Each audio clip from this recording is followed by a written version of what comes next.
Bien, vamos a empezar con las definiciones de lo que es, digamos, la planificación de arriba abajo, la auditoría de arriba abajo, las etapas de auditoría y algunos temas de planificación y riesgo.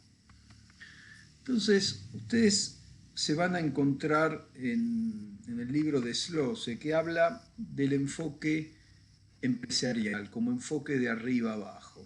Esto básicamente es, digamos, empezar de la concepción general del conocimiento del negocio, identificar los riesgos, ¿sí? El conocimiento del negocio, vamos a ir viendo que le permite al auditor establecer los principales riesgos, es decir, digamos, los lugares donde el sistema de control interno de la compañía o las características del negocio son susceptibles a generar determinados errores.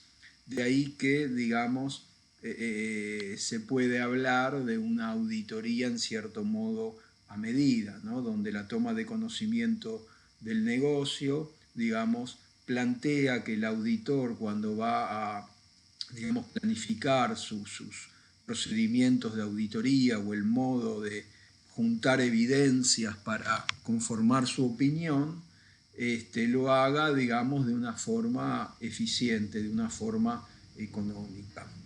Entonces, de ahí que, digamos, justamente subrayamos el tema del énfasis en la planificación estratégica, ¿sí? Entonces nosotros vamos a ir viendo que, por otra parte, cualquiera de los agrupamientos de los estados contables que aparecen en un estado financiero, digamos, tiene determinadas afirmaciones y el objetivo, digamos, del trabajo de auditoría es, digamos, hacerse de procedimientos para comprobar dichas afirmaciones. Entonces van a ver que cuando empecemos a desarrollar en sentido estricto la auditoría de los determinados rubros, vamos a ver que siempre vamos a estar arrancando por las afirmaciones de ese rubro, ¿sí? Entonces, una vez que por la planificación estratégica vamos a delimitar los riesgos de auditoría y los controles claves, que en realidad los controles, el hecho de existir o no controles claves, ya vamos a ver que forma parte de la evaluación general del riesgo de la auditoría, pasamos a una planificación más de detalle, donde determinamos de forma concreta en la planificación del trabajo los procedimientos de auditoría que vamos a aplicar. Entonces, recuerdan que en la reunión anterior hice hincapié en los temas de independencia. La idea es que estamos tomando por ahí como modelo en la cátedra, todo esto es adaptable perfectamente a una pyme y a estudios, digamos, más chicos, pero en cierto modo, digamos, todos estos desarrollos de auditoría tienen que ver con el cumplimiento de las normas internacionales de auditoría que básicamente están volcadas en los programas de tareas, en los manuales de las Big Four y por ahí de algún otro estudio, digamos, mediano grande. Entonces la idea es que normalmente hay una evaluación de tipo preliminar, donde, digamos, el auditor, digamos, define si va a aceptar o va a rechazar el encargo de auditoría. Entonces, normalmente esto está automatizado, hay programas que tienen, digamos, los diferentes estudios, donde, digamos, uno carga en ese programita, que básicamente es una base de datos muy grande, carga los datos del cliente y ahí aparece todo el conglomerado económico, digamos, ¿no? Entonces aparecen los datos de todo el conglomerado económico. Y el programa básicamente lo que hace es consultar a distintas bases de tipo internacional si hay algún tipo de problema reputacional con el cliente. Entonces, en función de ello, digamos, sale una aceptación o un rechazo. Por otro lado, se completan, digamos, determinados formularios donde básicamente están trabajados los conceptos de independencia que vimos en la reunión anterior, o sea, que no haya relaciones de parentesco, que no haya vinculación económica, que el honorario sea fijo, no esté sujeto, digamos, a ninguna otra condición, y normalmente esos requerimientos de independencia a nivel internacional suelen ser mucho más exhaustivos. Nosotros veíamos la vez pasada que una característica de la RT37 es que admitía, digamos, que un auditor tenga contratada la tarea de tercerización de las registraciones y de armado de los estados contables, y eso no lo invalidaba como no le restaba independencia, o sea, se admitía que podía cubrir ambas funciones. A todo eso sigue una evaluación, digamos, de tipo preliminar, no es que estamos haciendo, como vamos a ver unas clases más adelante, una evaluación del diseño, digamos, del sistema de control interno para ver si depositamos confianza, si nos conviene depositar confianza o no en el mismo, sino que esto es más de corte preliminar, digamos. Con un par de preguntas muchas veces uno puede de alguna manera definir si la compañía tiene desarrollado o no un determinado sistema de control interno.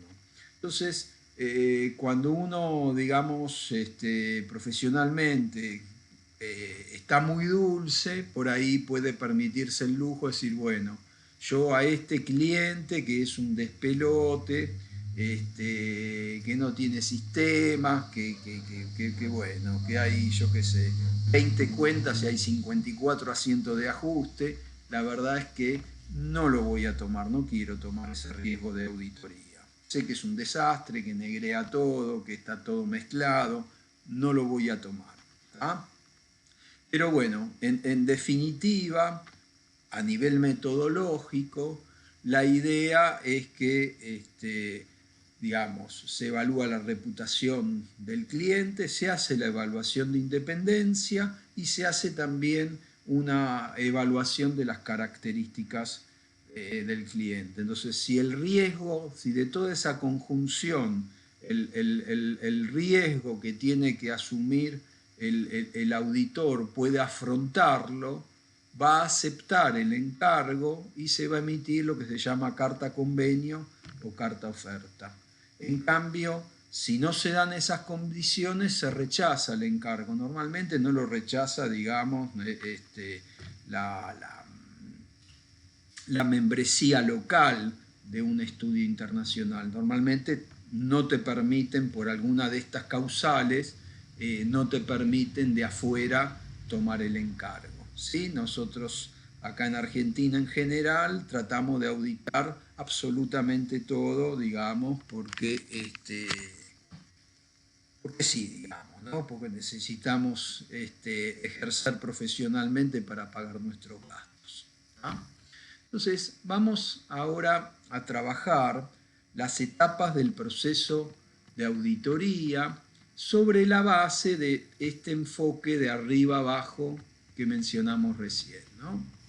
Entonces, básicamente tenemos lo que sería la etapa de planificación.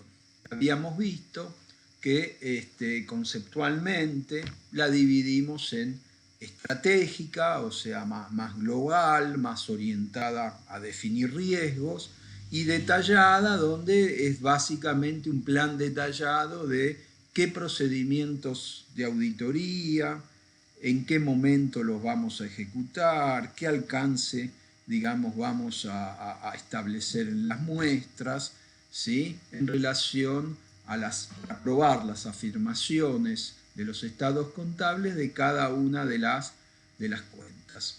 Obviamente, por una cuestión, digamos, de diseño, el momento obviamente va a ser antes de la fecha de cierre de los estados contables. O sea, ya tenemos básicamente que saber cómo vamos a encarar esa auditoría, ¿tá? Con lo cual la oportunidad de la planificación estratégica, que es donde arranca el proceso, es en la visita preliminar y en una específica de planificación que puede coincidir con la preliminar. Ahora bien, en auditoría, lo vamos a ver por ahí con más detenimiento, cuando todo lo que hacemos, cuando veamos, papeles de trabajo, todo lo que hacemos tiene que quedar documentado. Todo aquello que no se documentó y no se escribió en los papeles de trabajo es como que no existe, porque a la hora, digamos, de que al auditor, el auditor desarrolla, digamos, una tarea, dijimos que en la clase anterior, que en la de auditoría externa de lo que se trata es de brindarle aseguramiento a la comunidad de negocios que va a utilizar esos estados financieros que emite el cliente. Ahora, esa conclusión para uno decir esto, sí, los estados contables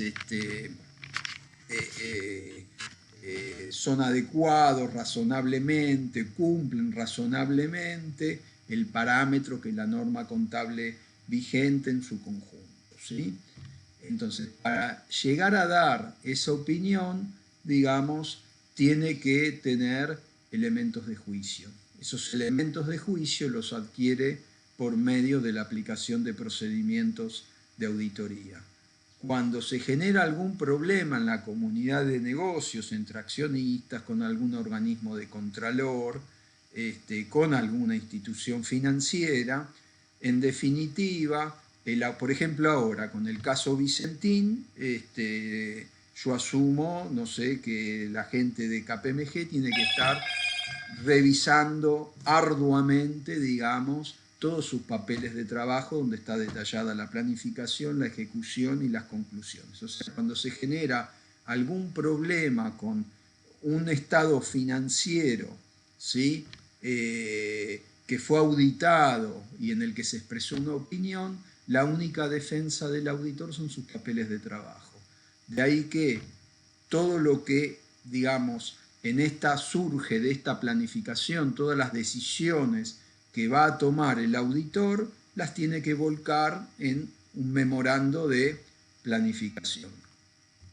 Ahora bien, en esa planificación ya vamos a ver que por ahí, de acuerdo al enfoque de auditoría que decida el auditor, va a haber procedimientos o determinadas tareas que va a ejecutar en lo que conocemos como visita preliminar, otras para ahí las hace justo a la fecha de cierre, por ahí un arqueo o los inventarios, y después, digamos, en el periodo de hechos posteriores al cierre, va a encarar, digamos, la mayoría de los procedimientos de auditoría en lo que se conoce como visita final.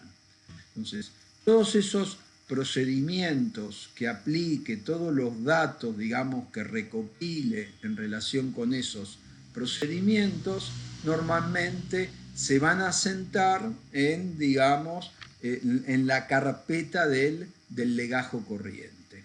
¿Ah?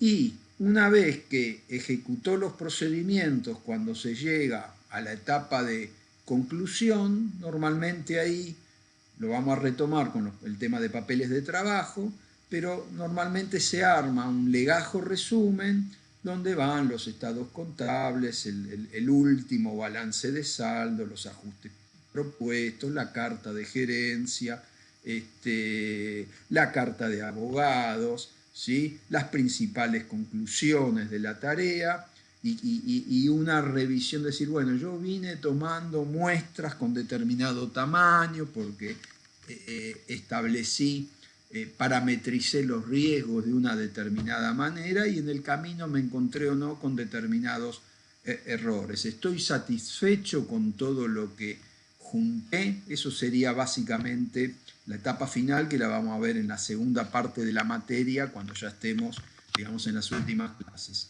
Entonces todo eso va a un legajo resumen o al legajo, digamos, donde van los estados contables, donde va la conclusión de la tarea, el legajo resumen. ¿Tá? Bien, vamos a ver en qué consiste la planificación estratégica y la delimitación de riesgos. Entonces, básicamente, la primera cuestión que tiene que hacer el auditor es tomar conocimiento del negocio. Yo acá hice, a mí estas enumeraciones básicamente me aburren mucho, pero este tipo de enumeraciones son de las que consisten normalmente los programas de trabajo de auditoría. Entonces yo un poco para mostrar esto, les armé 3 grandes grupos que debería contemplar el auditor cuando, digamos, encara una primera auditoría. Entonces, todo esto normalmente se archiva en lo que se conoce como el legajo permanente, ¿a donde? Por un lado, vamos a tener una descripción de todos los aspectos microeconómicos y la estructura general que marca el negocio. Entonces, mínimamente tenemos que saber qué producto o servicio comercializa, si lo fabrica o es un distribuidor o un prestador de servicios. Todo eso le va dando una idea al auditor de la estructura de estado financiero con la que debería encontrarse y de los riesgos. ¿Cómo es el mercado? Digamos, si hay competencia local, si hay competidores del exterior, si tiene una sola planta, si tiene distintas plantas, digamos, distribuidas en el país. Lo mismo con la distribución, no es lo mismo distribuir solo en Capital Federal que en todo el país, o exportar, importar. Si hay insumos críticos, o sea, de alguna manera tiene que tiene que poder establecer, digamos, en esas preguntas que le hace al cliente, las variables sensibles del negocio. ¿Cuáles son las variables sensibles del negocio? Es decir, aquello que si funciona bien, genera, digamos, buena rentabilidad. Y si alguna de estas variables, digamos, no se acomoda bien, puede generar grandes pérdidas. Eso es lo que se conoce como variables sensibles del negocio. Si depende del Estado, si lo hacen sándwich, o sea, si adquiere sus principales insumos a un proveedor monopólico y también del otro lado del mostrador tiene clientes monopólicos, o no, o tiene una cartera diversificada, principales contratos, las localizaciones digamos, de sus inmuebles. Ese es el momento también donde uno se hace de toda la documentación, es decir, las escrituras de todos los inmuebles. Bien, ahí tendríamos una pata del tema. La otra tiene que ver con los aspectos legales, impositivos y previsionales, o sea, la constitución jurídica, si es una subsidiaria de alguna empresa del exterior, dónde está localizada su casa matriz, si tiene a su vez subsidiarias asociadas a negocios conjuntos, sus estatutos, ¿tá? A qué organismo de control. No es lo mismo una que cotiza que una que no cotice, una que está incluida en el artículo 299, que tiene otros requerimientos, que una que va a IGJ, digamos, y no es del 299, ¿tá? Lo mismo los aspectos previsionales, digamos. ¿A qué convenio colectivo, o puede tener varios, de acuerdo a las distintas actividades que tenga, digamos, la entidad, está suscripta la compañía, y qué pasa con la configuración accionaria. Si podemos prever potenciales problemas, por ejemplo, esto se puede dar con accionistas minoritarios donde no haya buena relación, en empresas familiares, donde hay conflictos entre las distintas partes cuando se da una sucesión generacional. Y finalmente, otro aspecto, digamos, no menos relevante, es el sistema contable y el sistema de control interno, o sea, cómo llevan su sistema de registración contable y de generación de los estados financieros. Obviamente no es menor ya darse una idea del volumen transaccional, no es lo mismo una empresa que maneje 3 o 4 grandes contratos donde emite, digamos, algunas facturas a lo largo del año, que uno a veces inclusive puede, lo que vamos a ver más adelante, como pruebas analíticos sustantivas, leyendo los contratos y haciendo unas pocas cuentas, uno, digamos, puede tener una aproximación bastante certera a los ingresos que deberían tener asentados en el estado de resultados de la compañía, ¿tá? O que tenga, digamos, una inmensidad de transacciones a lo largo del ejercicio. ¿Se entiende? En un caso, lo que vamos a ver como riesgo de auditoría, por ahí me conviene no asumir riesgo de auditoría. Entonces, si son pocas transacciones, veo todo, veo el universo completo. En cambio, cuando el volumen transaccional ya es muy importante, tengo que evaluar la conveniencia de si paso a aplicar alguna técnica de muestreo estadístico. Eso como una primera aproximación. A partir de ahí tenemos en forma concreta la evaluación del sistema de control interno, ¿sí? Es decir, vamos a ir viendo que las compañías básicamente tienen dos grandes circuitos administrativo, operativo, contables, ¿sí? Que son el circuito de caja de ingresos, o sea, cuando se da una autorización de venta, una venta, el gerenciamiento de la cobranza hasta que ésta se produce y el depósito integral de los fondos cobrados. Y el circuito de caja de egresos, o sea, la detección de una necesidad de compra de un insumo o de un servicio, ¿sí? Cómo se elige al proveedor de ese servicio, la emisión de la orden de compra, la recepción de los bienes, su registro, la generación de del cuentas a pagar, cómo, digamos, se establece o se controla los momentos en que esas facturas emitidas deben ser abonadas y todos los circuitos de autorizaciones y controles vinculados con, digamos, los pagos de esas cuentas por pagar que derivan en la emisión de los cheques, ¿tá? Entonces, por ahí estos circuitos ni siquiera están establecidos, con lo cual no vamos a gastar energía, ningún tipo de energía en evaluarlos, en describirlos, porque de hecho no existen y están los dos mezclados. Entonces de repente la entidad, esto pasa mucho en las pymes, recibe una cobranza, viene la esposa del dueño, se lleva 2 cheques para comprar verduras, con otro cheque se lo tira un proveedor y el cheque por ahí es al día o es un cheque postdatado, bueno, y es todo un gran despelote. Entonces ahí no tenemos ya que, digamos, evaluar mucho más.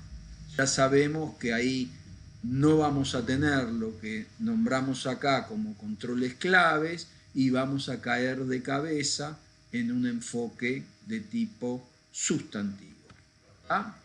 Entonces, partimos recién de la toma de conocimiento del negocio, donde dijimos que teníamos estos 3 grandes grupos. Acá yo podría poner también una cuestión adicional que sería lo que conocemos como prueba analítica, es decir, que de hecho hay que hacerlo cuando uno recién toma conocimiento. Es la lectura exhaustiva de los últimos estados contables emitidos por la compañía, donde uno ahí básicamente va a ver el patrimonio, la facturación, digamos, mucho de lo que dijimos acá, de, digamos, las principales variables de sensibilidad del negocio, nos van a salir también, aparte de haciendo preguntas a los responsables del negocio de los distintos sectores, nos va a surgir de la prueba analítica. Pero fíjense lo siguiente, de toda la cuestión microeconómica y estructura general del negocio y de los aspectos legales, impositivos y previsionales, nos va a derivar algo que vamos a definir y después le vamos a dar algún tipo de calificación como riesgo inherente.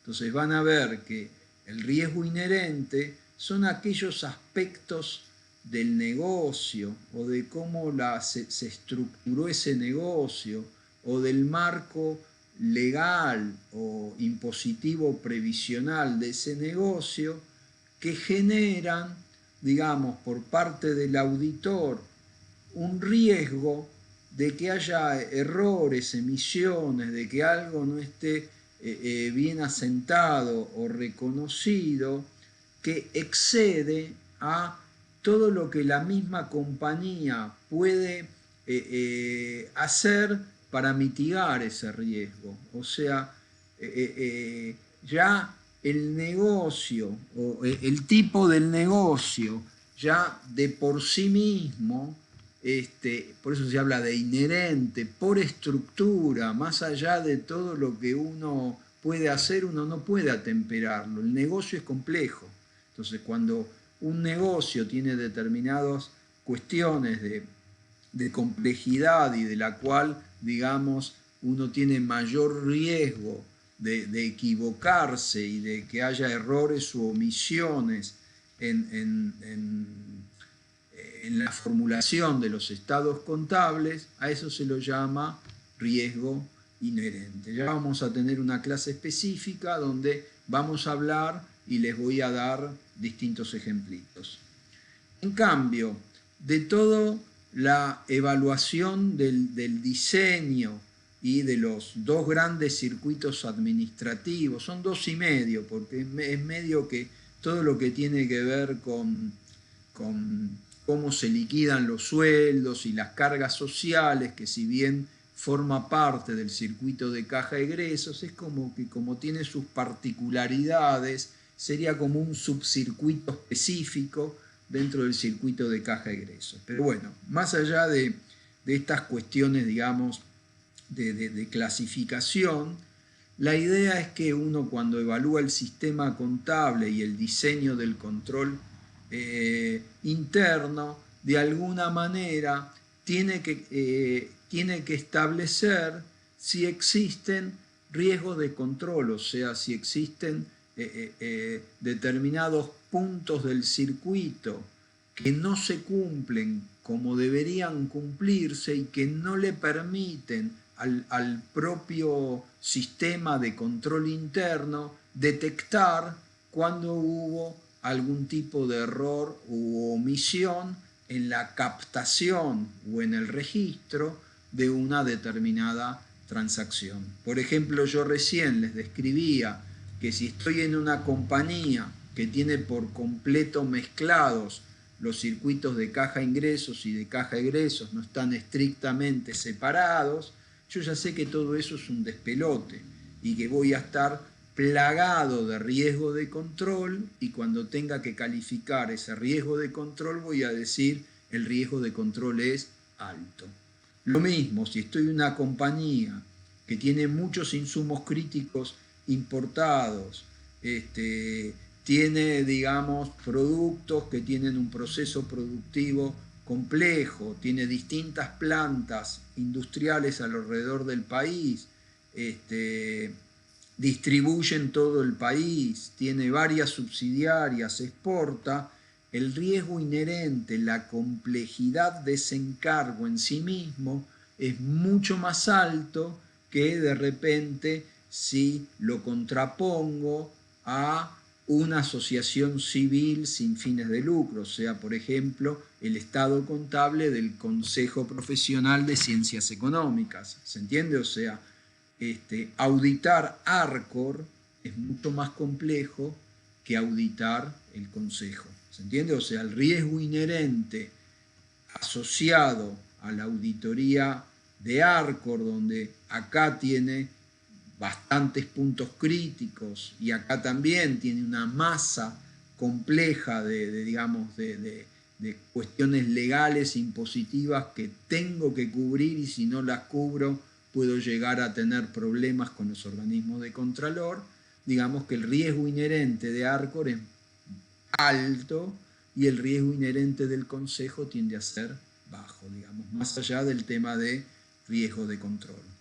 Entonces, estos riesgos que vamos a ver que corresponden a la entidad, digamos, van a delimitar, y que son propios de la entidad y de su negocio, van a delimitar el riesgo de detección, que es, lo llamamos de detección, pero en rigor de verdad es el riesgo de no detección que puede permitirse el auditor. Entonces,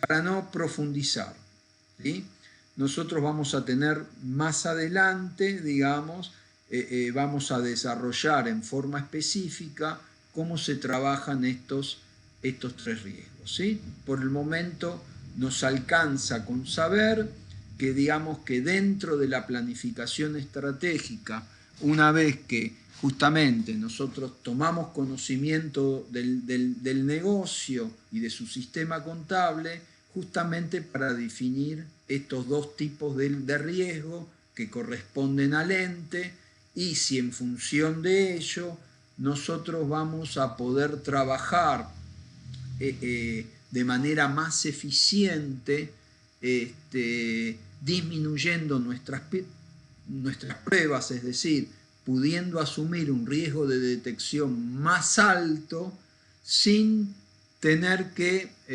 menoscabar, o sea, que aumentar lo que vamos a llamar riesgo de auditoría. O sea, el riesgo de auditoría, o sea, la opinión nuestra siempre tiene que estar dada con un nivel de confianza alto, básicamente del 95%, de más del 90%. ¿Tá? Con lo cual el riesgo de auditoría tenemos que dejarlo en un 5%. ¿Tá? Después lo vamos a ver con más detalle. Bien, entonces, ¿qué pasa? Una vez que nosotros delimitamos estos riesgos, vamos a ver en la correspondiente clase que nosotros hacemos una calificación de esos riesgos, o sea, hacemos una suerte de matriz, ¿sí?, donde, digamos,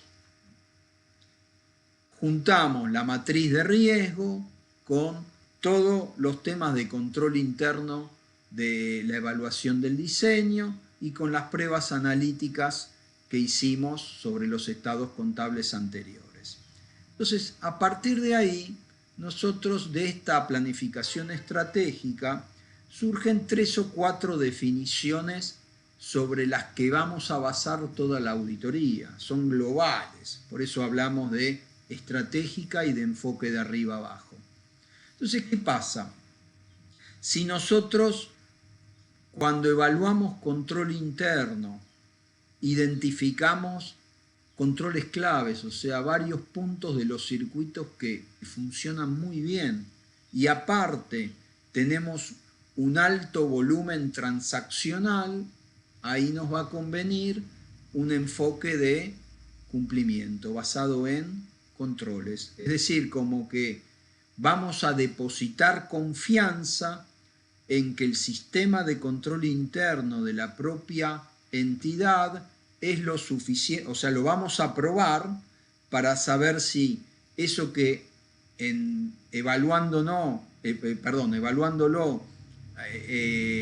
en relación a su diseño nos parece bien, vamos a ver si en los hechos funciona bien, y si en los hechos funciona bien, o sea, vamos a probarlo, nosotros vamos a depositar confianza en el mismo porque nosotros probamos que funciona bien y que si hay alguna transacción, digamos, que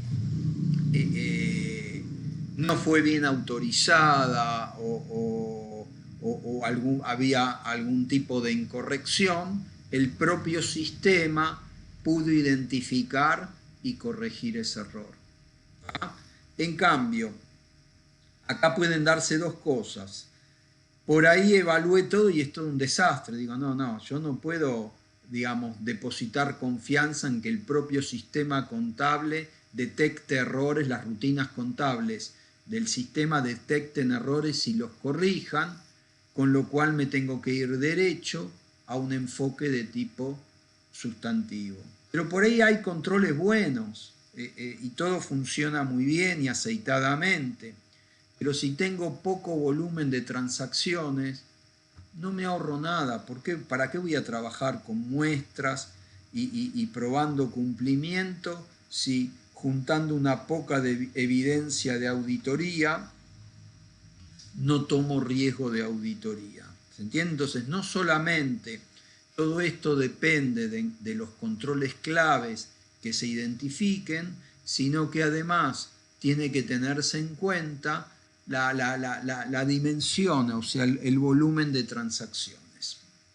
De esta parte también nos surgen otras definiciones relevantes, ¿no?, sobre las que vamos a basar nuestro plan detallado.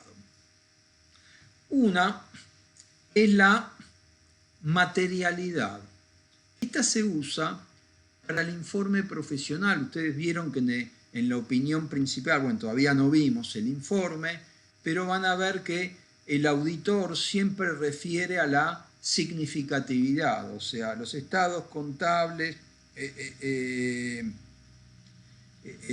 en todos sus aspectos significativos presentan adecuadamente la situación patrimonial, financiera, los resultados de las operaciones, los flujos de efectivo en su conjunto, de acuerdo con norma contable vigente. Cuando uno habla de significatividad, a eso tiene que ponerle un número. Entonces, una de las primeras definiciones que tiene que tomar el auditor y que después puede revisar en esa planificación estratégica es justamente establecer el umbral de lo que es significativo, ¿sí? Y va a requerir que, digamos, una salvedad, si supera ese límite de materialidad, en su opinión. ¿Tá? Entonces, esta materialidad, esta primera definición de materialidad, sirve para el informe. Pero ¿qué pasa? Hay veces, entonces, esta materialidad, yo ahora no la voy a desarrollar, digamos, in extenso, pero básicamente es un determinado, depende del tipo de actividad, normalmente se trata de, hay parámetros brutos o parámetros netos. En general, como primer paso, si procede, siempre es conveniente en empresas con fines de lucro tomar como parámetro para medir la materialidad a los ingresos netos antes de impuestos, ¿sí? Los ingresos netos antes de impuestos. Ese sería un parámetro de tipo no bruto, sino neto. ¿Tá? ¿Por qué? Porque cuando la empresa tiene que ver con fines de lucro, lo que más le interesa, digamos, al usuario de la información contable es, bueno, estos tipos ganan o pierden. ¿Se entiende? Entonces, siempre que la empresa sea con fines de lucro, uno tiene que tratar de tomar como parámetro para calcular lo que va a ser significativo de lo que no, para validar la opinión, un parámetro basado en la generación de beneficios netos antes de impuestos. Obviamente, cuando esto es muy oscilante, cero para arriba, para abajo, y bueno, por ahí ese parámetro no nos sirve y tenemos que ir a un determinado porcentaje sobre el patrimonio neto o utilizar un parámetro bruto, ¿sí? Por ejemplo, un determinado porcentaje sobre los activos o sobre las ventas, etcétera, etcétera. ¿Ah? Ahora, ¿qué pasa? Hay veces que, digamos, por ahí una entidad, el estado contable de una determinada entidad, en sí mismo no tiene un error significativo, pero en una cuestión transaccional donde haya múltiples transacciones a lo largo de un ejercicio, por ahí teniendo pequeños errores en un conjunto importante de transacciones, todo eso se puede transformar en un gran error que supere el umbral de la materialidad. Por eso, digamos, para cubrir el riesgo de auditoría en el trabajo, digamos, lo de la materialidad en sí misma se usa para la opinión. Pero para definir los tamaños de muestras se trabaja con lo que se conoce como materialidad de desempeño, que es un determinado porcentaje más chiquitito de la materialidad. ¿Tá? Entonces, en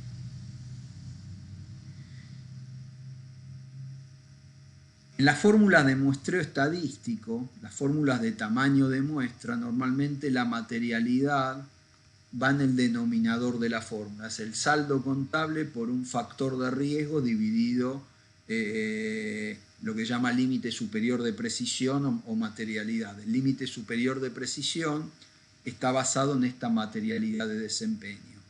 Cuanto mayor sea la materialidad, los tamaños de muestra, como está en el denominador, van a ser más chiquitos. Cuando mi materialidad de desempeño, en cambio, ¿sí?, sea más chica, voy a dividir por menos y eso me va a dar tamaños de muestra más grandes. Normalmente se trabaja, si no hubo grandes temas, o sea, si no encontré muchos errores en el ejercicio pasado, en las muestras que se tomaron, se trabaja con un 75% de la materialidad total. Efectos de establecer los tamaños de la muestra, insisto. Pero esto no es así. Si de repente encontré muchos errores, digo, no, pará que esto el año pasado fue un desastre. Entonces, en lugar de tomar un 75%, por ahí digo, no, voy a tomar un 80, un 85, para andar más con pie de... más grande, más chico, no. Voy a trabajar con una materialidad más chica. En lugar del 75, me voy a tomar un 60, porque, digamos, quiero tener tamaños de muestra más grandes que me den mayor seguridad a la hora de traspolar los resultados a la población total. ¿Ah? Hay una cuestión metodológica. Nosotros vamos a ir haciendo auditoría en los rubros y normalmente van a haber errores. Entonces van a ver que a veces uno dice no material, pero cuando uno trabaja con este tipo de esquema, uno tiene que, no puede ser una cuestión caprichosa, sino que, digamos, normalmente uno tiene que establecer el umbral a partir del cual, sí o sí, si el error supera ese umbral, el auditor, por metodología, por eso vamos a ver después qué pasa con la carta de gerencia y este tema, por metodología tiene que proponerle el asiento de ajuste a la compañía. Normalmente ese umbral para proponer asientos de ajuste es un 5% de la materialidad. ¿Ah? Es el umbral para proponer asientos de ajuste. ¿Ah? Entonces, este sirve, fíjense, parto de la materialidad, que es a donde me voy a remitir después cuando voy a evaluar toda la información contable para saber si salgo con un informe limpio, con alguna salvedad, o directamente si digo, bueno, opinión adversa. La materialidad de desempeño, que es un porcentual de esta, me va a servir para definir los tamaños de muestra. Y el límite para proponer asientos de ajuste va a ser una cuestión más de tipo operativa en relación a la auditoría que hace, digamos, el profesional para ver si tiene que plantear el asiento de ajuste o puede poner en el papel de trabajo no significativo, no material. Entonces esa es una de las definiciones. La otra definición tiene que ver con que una vez ya, digamos, cumplido ese primer abordaje, uno ya tiene que poder establecer qué cuentas, o sea, qué partes de ese negocio y de esa estructura de estados contables plantean mayor riesgo de auditoría. O sea, normalmente uno sospecha, si alguien quiere meter el perro en un balance, normalmente lo va a hacer con los ingresos. Entonces, el auditor normalmente trabaja con, metodológicamente tiene que ser un desconfiado, por ahí en la vida común no, pero cuando hace auditoría tiene que, digamos, de alguna manera actuar con talante desconfiado. Entonces, la idea es que